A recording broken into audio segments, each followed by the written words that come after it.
People will come to the museum and they're like, are there Tomaquag Indians? And I'm like, no, there is not.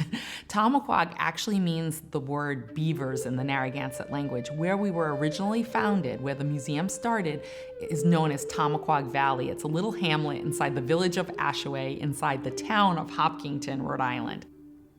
Tomaquag Museum was founded by Eva Butler, who was an anthropologist, and in partnership with Princess Redwing, who was Narragansett Wampanoag, and she is a very famous historical figure as an Indigenous advocate for Indigenous rights. Redwing always said, history is his story, so they tell the story from their perspective and their point of view, and we must tell our history from what has been passed on to us so that we're telling truths and not assumptions. The idea is that in a lot of museums, it's told third person. Historians and archaeologists and anthropologists and people of that like tell another group of people's stories. And we're not doing that. We're telling our own story, our own history. To feel like you have a place in this world, to feel that your history and your story matters, and it's being shared by other people and people are learning from that. It's a place where we're represented, where we're so often not included and not represented elsewhere.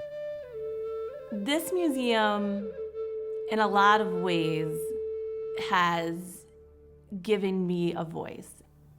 You learn really about what generational trauma is, what lateral oppression and oppression looks like, and you get to sort of understand and be around people and in a community of people who have experienced similar things, and you start to see that other parts of your life make more sense. Part of the museum's mission is to enable our younger people to have a strong sense of who they are as Narragansett people. Someone like my grandmother, who's lived 100 years, she's touched 3 centuries. It's those people that are sharing that historical knowledge forward to us through our oral tradition and our oral history that passes it forward, and we keep trying to do that, pass it forward to the next generations to come. It's a whole history. You may say of the whole tribe. I think they've done a wonderful job of putting it together and making it so that it's interesting to people besides just us. We really provide a safe space for anyone to come and ask anything.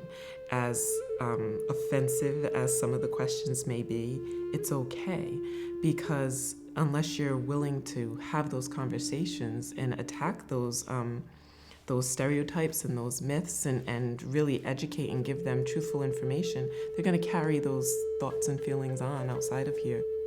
The museum has so many partnerships with various organizations and works with the state of Rhode Island, trying to make that difference as a teaching organization. It really works to empower the Indigenous community. We're in a very rural space. If we only stayed inside these walls, we wouldn't have the impact that we do. And I feel that part of how we won the national medal by the Institute of Museum and Library Services was the ability that we've had to create partnerships that are meaningful, that give both ways, and that help us broaden our reach of who we're speaking to and sharing this education with.